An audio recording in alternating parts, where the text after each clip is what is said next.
only questions concerning what we've talked about as far as the budget goes. I would ask everybody to please mute your cell phones and refrain please from texting. Joe has presented us with a preliminary budget. Joe, I'm going to turn the floor over to you.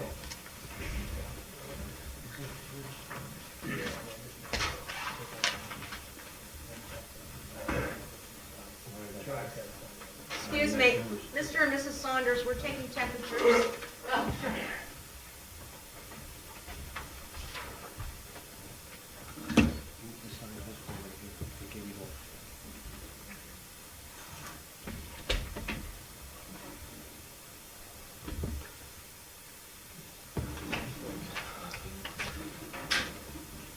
Go ahead, Joe. You've given us a preliminary budget. Yeah, preliminary. I did, what I was charged to do at last meeting, put in the numbers that were the request from certain department heads. If you go to page 2, we're going to go through expenses, which is line 400 number. That's general administration. That's pretty much Linda. There's a 3% increase in her salary. She's reflected in there, as well as the mayor and council. And everything else is pretty much the same. Our audit's 10,500, our annual audit. And then down at the bottom, 400, 352, 400, 353 is our part of our insurance. And that came in, that was about a 2% increase from last year. Excuse me 1 minute, Joe. Sure. Can I ask why the signs are there, please? Sure. My name is Lisa Cottrell, for those of you who don't know me. This is a sign of support for a council member. And do you feel that's appropriate for a budget meeting? I'm not shouting, I'm sitting in silent support, and it is a public meeting. It is a public meeting for the budget, and I'm not sure that it's your right to do that. I'm not sure it's appropriate, but I can't stop you from doing it, I guess. Thank you. I'm sorry, Joe. If you really didn't want to draw attention to them, you didn't have to film them.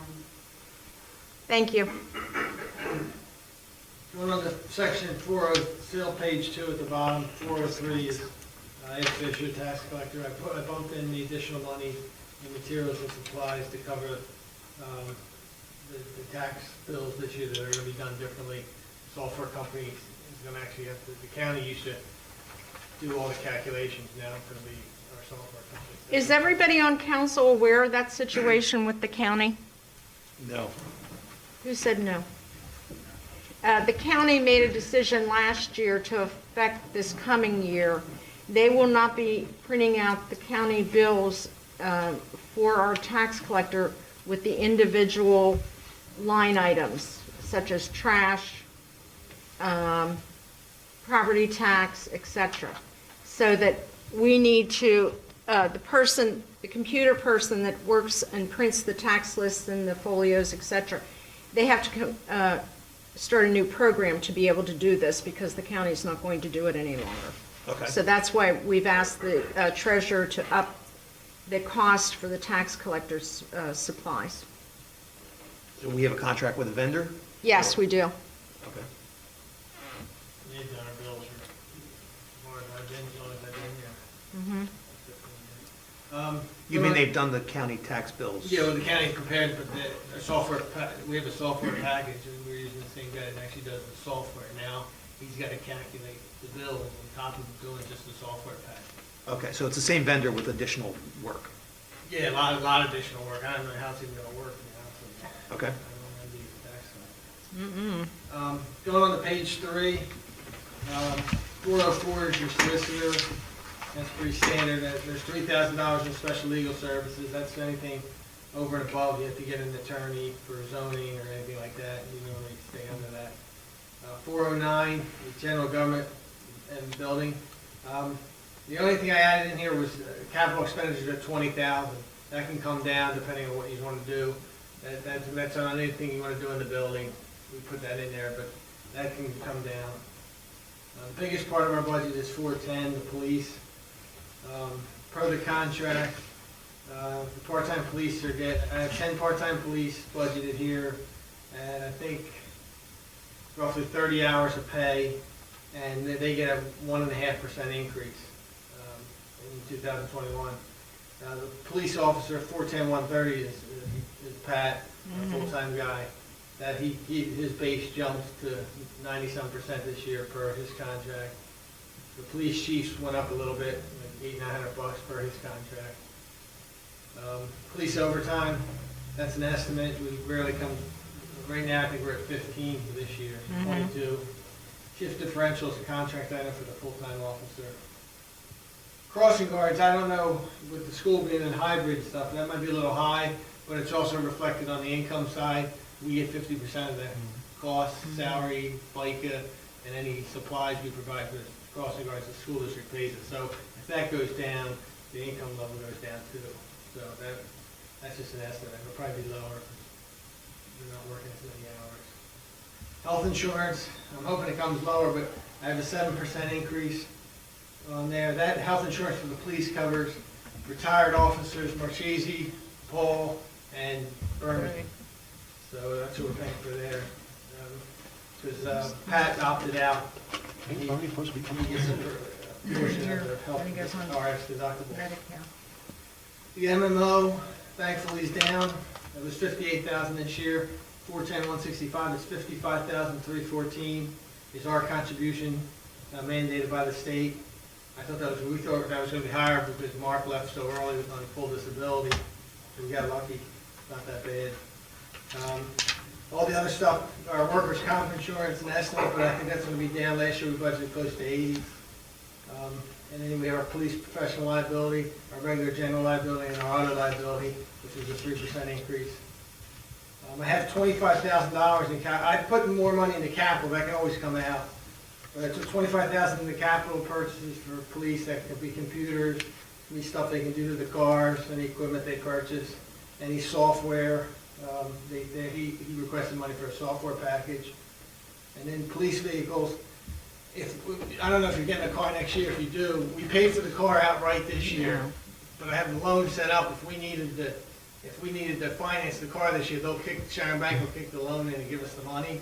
But we didn't need to do that yet because we're pretty good with cash. So if I can pay it off in 1 year, I will. And I just budgeted a payment if you do get another car next year. My understanding is we are not. Okay, well then that money can be moved, or it can be used for fixing up some of the cars. Okay.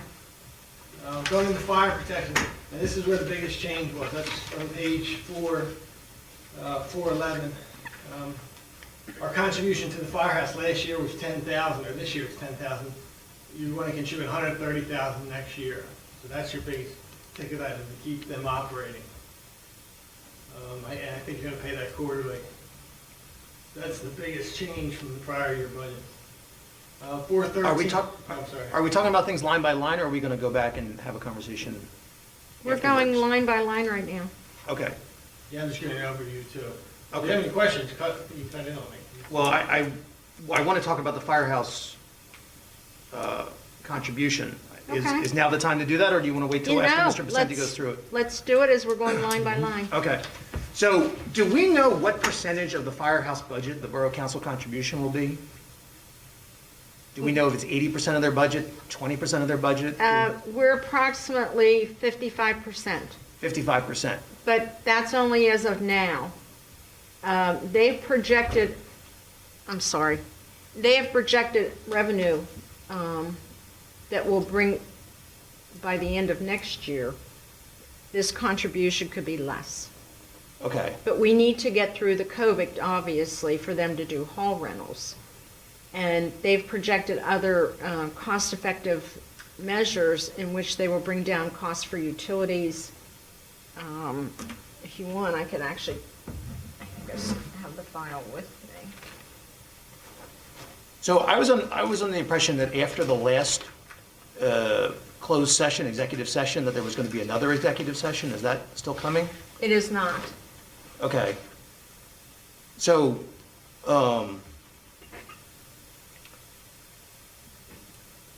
again, I was excluded from the meeting No, you were on vacation, you were not excluded. Well, when I attempted to phone in, I was excluded from the meeting. The fire company made that decision.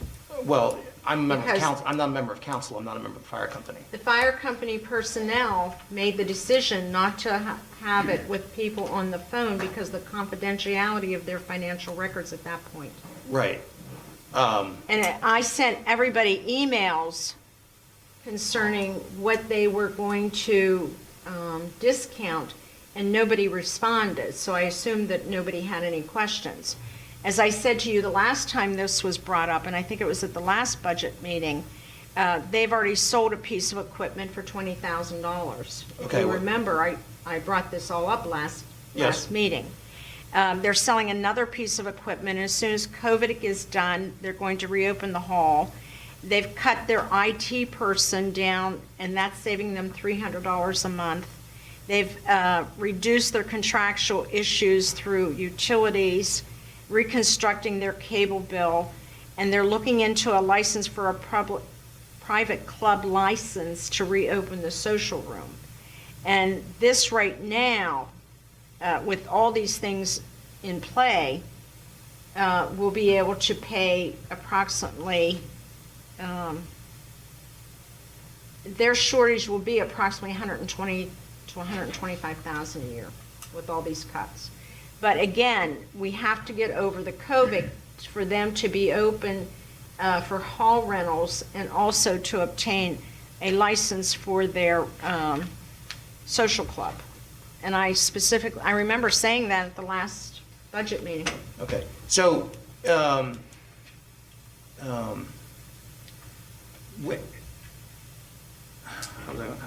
so, are we going to enter into a written agreement with the firehouse, or do we already have a written agreement? What is the legal relationship between our two entities? We have no legal agreement with them. We are doing the money quarterly.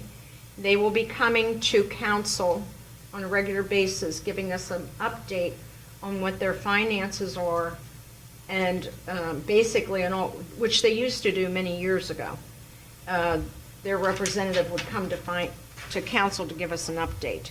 As I said at the last meeting, finance meeting, we have the option, if we do not follow through with this, then we will have to pay someone, fire company, to come in here.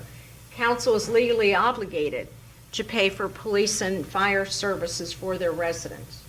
Not only will your homeowner's insurance go up because we have no local fire company, you will also have an abandoned building, and we will be paying another unit to come in here, whether it's the city of Chester or Brookhaven or, I mean, there's 4 or 5 companies within a certain mileage range to come in here. But I certainly think they're going to want more than $130,000 a year. Sure, and I'm not questioning the tax. I'm questioning if we have enough control over the money that we're spending. Does We have the legal Brookhaven? right to ask to see where they are spending our tax dollars.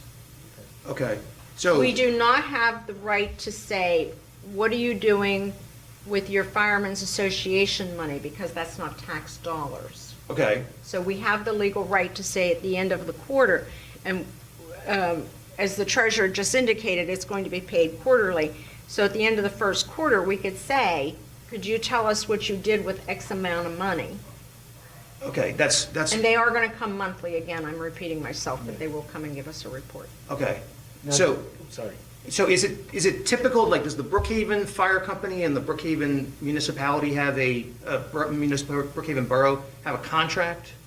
I don't know what other municipalities do. However, you were on vacation, and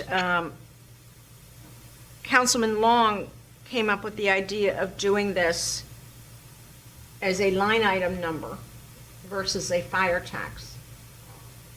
And he's totally correct. And I checked with our solicitor, and I also checked with our treasurer. If we do a fire tax and they go under, the taxpayers, are still required to pay a fire tax. Right, I understand. So doing it by a line item number, if that fire company defaults, say October of next year, or they have not kept their word on doing what their part of the conversations have been, then we can stop financial payment. That money will be in the budget and can be diverted to another project. Okay, so should we enter into a written agreement that for $120,000, $130,000, Parkside Fire Company will provide whatever defines fire service? They're already under an agreement with the state to be here to provide fire service. We are also under a mutual aid agreement with the municipalities to come in here, so that it's a state issue, not a municipal issue. As a state issue, okay, because if I can pass this out, this is some suggested firehouse financial accountability measures. I was envisioning that there would be a written agreement, and that we could make sure that the firehouse is, because I know you say 55% now, but 55% in a year will be our percentage. But it seems like the first year, the percentage is going to be quite a high amount of the Parkside Fire Company budget. So I'm suggesting the following financial accountability measures. An audit or review of the last 2 years of Parkside Fire Company records by the Borough Financial Consultant prior to entering an agreement with fire service. A budget approved by the Parkside Fire Company Board that is presented to the Parkside Borough Council and reviewed by the Borough Financial Consultant at the beginning of the fiscal year. Quarterly updates of how the Parkside Fire Company budget is actually being spent. You mentioned that's going to happen to the council and reviewed by the Borough Financial Consultant prior to each quarterly allocation.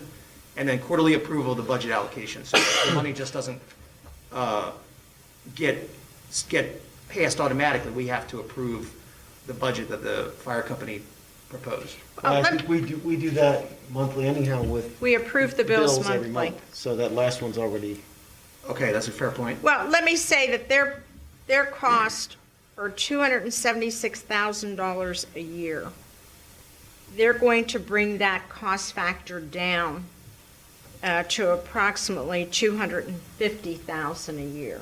So we're, again, as I said, about 55%. We do not have the legal right to audit their financial records unless it is specific to what we give them. Meaning, if we give them a $10,000 donation, we can go and say to them, could you tell this council, what did you spend that $10,000 on? That's the reason their personnel is coming here once a month to say, this is how we're progressing. This is, we've gotten through the COVID, we're opening up the hall, we're making X amount of money. They're looking into charging insurance carriers, and again, it's the insurance carrier, so I make that clear, a fee for their services to regroup and to be able to, a year down the road, become financially independent of us. Okay. Each call that they would go on to, that they would bill an insurance carrier, and I'm repeating that, it's not the homeowner, it's your insurance carrier, could generate approximately $900. And if they do 10 calls a month, you're looking at $9,000 a month. Mm. So they have numerous things in the works.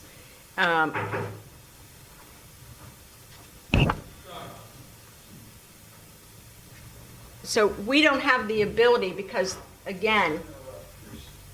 Somebody that wants to come into the meeting, are they allowed to do that? Yes. Temperature check. If they've gotten their temperature check, we have a temperature gun. Okay, so they'll come back here and then you guys will do what you need to do. I'm sorry to interrupt you. That's okay. This is not on the bill. Thank you. Okay. So that we don't have the legal right to audit all of their books. We can go, again, I'm repeating myself and I apologize. If we give them $50,000 at the end of the first quarter, and I don't know how this will equate to, and I'm throwing that figure out. I understand. If we give them $50,000 at the end of the first quarter, when they come to us after the quarter and to a meeting, they are going to give us a report. Okay? We don't have the ability to audit any of their books right now. Today, and specifically, they're a private entity. That's why the conversations were kept close-knit. and that was their choice. The meeting was called because 2 of their members were here. That was the only day they were available. One could make a Friday, one couldn't make a Friday, and that's why the meeting was called when it was. If I could just ask a question about the, knowing that it's gonna be paid out quarterly, and I know we usually take a loan out to cover till the tax bills come in, how is that going to affect us on that loan? Well, it shouldn't affect us because we won't be, we normally, the loan carries us through January and February, and then we start getting a big hit of our regular taxes coming in. And I assume the first payment's gonna be due the end of March, Okay. first quarterly payment. So it's not like it'll be due in January, as far as I know. I assume it's after the first quarter, instead of before the first quarter. If before the first quarter, we should be okay, because as we get further into this, we're doing pretty good cash-wise. Okay. So I mean, even though we need the loan, we're gonna be in a much better situation cash-wise than we did. So we're looking at making the first payment after I would hope. the initial Yeah, but tax quarter's bills over. come in? Yeah, I would hope Okay. the quarter's over, man. That's just- Okay. And that- I just know we usually have that loan at the front, and I was just wondering Good question. how that would snowball. Madam President, there was also discussion that we might not even be making a first quarter payment. So Okay. this is purely a budget item. Yeah. Correct. This is a budget item that helps us establish our tax base and move things in the right direction. So they may not even need money first quarter. That's correct. To sustain their operations. And let me say that they still have billing come in. As everybody knows, the ambulance was pulled out September 13th, I believe. They are still in the process of dealing with prior billing. They still have money and income coming in to get them through this quarter and the first quarter, hopefully, of the new year. Plus, they've instituted a lot of cuts, as I just mentioned. Thanks. Anybody else have any questions on the fire company, and we can go on? Real quick, do we know the status of their building? I mean, how far is it, how much money are they gonna have to put into the hall portion of it to get it back ready to go? They are looking into doing some minor redecorating, and they have been in contact with several caterers who, as I understand, pay them to go in and use the hall. But they haven't gotten to that point because we're still in the middle of these issues. But they do have started working on that. Joe, do you want to keep on moving? Yeah, 413 is our code department. Put in the request for supplies and miscellaneous expenses that they needed for this year. The code department pretty much pays for itself because we get permits in, that kind of thing, so it's a revenue neutral. General health is, we put our health inspector, plumbing inspector in there. We have some minor expenses they deal with each year. Now, 427, our sanitation. This is the last year of the contract that was awarded to B&L 2 years ago. It goes up a little bit. It'll be roughly, with the recycling, roughly about $11,800 a month. The surcharge, the county surcharge, we haven't, they've been, I'm sorry. Sorry, my pen broke. Well, the county should, the special sanitation services is our fee for the collection. The 427,500 is Delaware County Scared Solid the Waste bejesus Association, that's where we dump our trash. That's going up, I mean, when I started doing this here, it was like $18 a ton, then it went to 33, now it's at 53 a ton. So we haven't gotten anything notice from the county that they're gonna raise it, but I know other counties, Berks and all them, it's up like $80, $90 a ton. It's getting it's costing a lot of money to. What are we at a ton now again, Joe? 53. 53? And we haven't gotten any notice, I'm hoping we don't get an increase, but that's what it is, about 65,000, that's based on tonnage, how much you dump there. So we're going to have to figure out, thank you, I found another one, but I don't know where the rest went. We're going to have to figure out, I guess by June, if we're going to, this is the last year of the contract, yeah, so we're going to have to bid out. You bid out or you extend it for a year, sometimes they're agreeable to that. Okay. Well, with the cost of recycling, I don't think that they will. Okay. Yeah, because they came in cheap for that. But I mean, you're still paying, I think, $228 a household for 2 trash pickups every week of the year. I mean, Oh, sure. they're cheap. And they increase the bulk trash to every Friday. Yeah, so that's even better. I mean, So, that's, yeah, it's a deal. That's, I mean, when people complain about the trash fee, I look at them like they're nuts. I mean, cable bill's $200 a month. The trash fee up to $200 a year is crazy. Yeah. It's the only service that takes stuff away from you. Exactly, stuff that, you know, we roll That, in. Yeah, it's that a no- very that nobody good- wants, and it magically disappears from our neighborhood. All you gotta do is get it to the curb. It's a magical service. And then you got, then you go into highway, that's, your highway guy's salary in there, partial, part-time guys in there.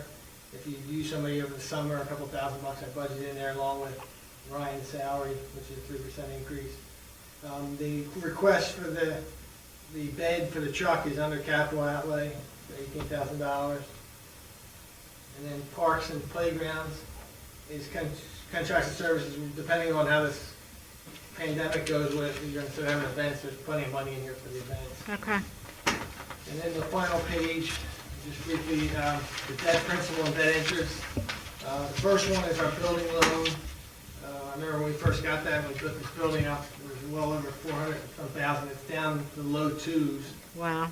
So that's the general term note, and the interest and principal. And then the other one's the tax revenue anticipation note that we get each year for $100,000. That's reflected in there. And then the bottom portion is just the fire relief money that comes in from the state. We get a check, and as soon as I get it, I get 30 days to get it to the fire company. Right. That's an in and out. Now, what we're looking at now, right now, with everything, you know, I was real conservative on the income side of it. I might be able to bump some things up. But pretty much you're looking at a loss right now of 150-some thousand, which is pretty much the fire tax and the bed on the truck. That's 148,000. I mean, we can get that down, because if you look on the first page, at the top, I have cash on hand, which is our fund balance, end of the year, 25,000.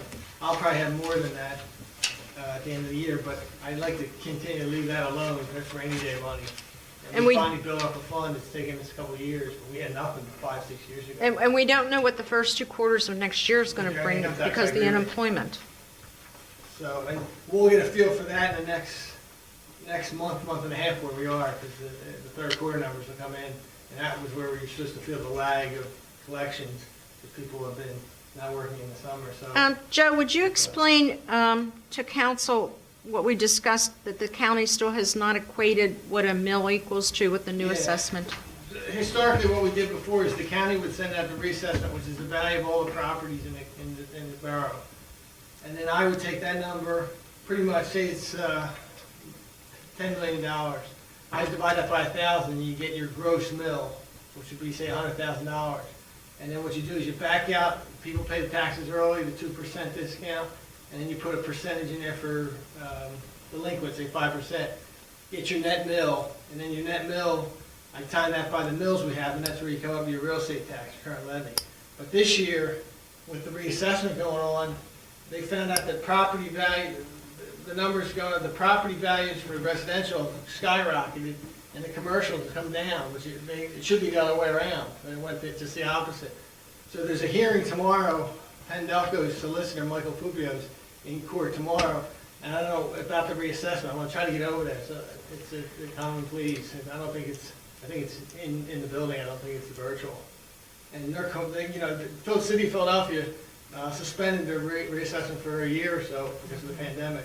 I don't know if that's what the solicitor from Pendelco is gonna say or not, but we have no idea how to calculate the tax yet, because you can't, even if the real estate assessment goes up, under the law, you can't raise taxes. Okay, we have a big assessment now, our mill's gonna be worth that much more, we're gonna bring in all this new money. Whatever it goes up by, you have to lower your mills. So if the assessment goes up by 100,000, we gotta drop our mills by that portion.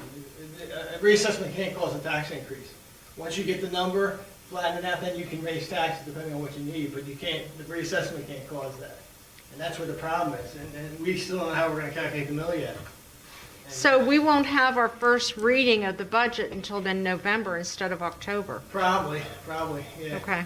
I mean, unless something crazy happens, I don't think, the county's so swamped with the election and the pandemic that I think this is taking a backseat, and this is very important for next year's budget. Well, it's important for all the municipalities. Yeah, because we can't budget You without that can't number. finish your budget. It's the biggest part of our budget. Does anybody on council have any questions for the treasurer concerning what we went through? Okay. Ladies and gentlemen, at this time, I'll entertain any questions concerning what we just discussed concerning budget items only. Okay. If council has no other further business concerning the budget, I thank everybody for attending. And as the the treasurer pointed out, we're still at a preliminary stage until Joe gets an idea of what our millage is. Yeah, and if anything changes, money coming in, money coming out, and it'll be reflected in the next reading. Okay. If anybody has any questions? Well, this is our last budget meeting, okay. so the next reading will have to be postponed until November. Yeah, I have a better feel for it. Yeah. And I'll have a feel for the earned income tax, what we collected this quarter, budgeting for next year. And November's council meeting, which I will remind everybody at the council meeting, the November meeting is earlier this month. I believe it's like the third week of November. And we start early for a CDBG. So I thank everybody for coming tonight and appreciate it.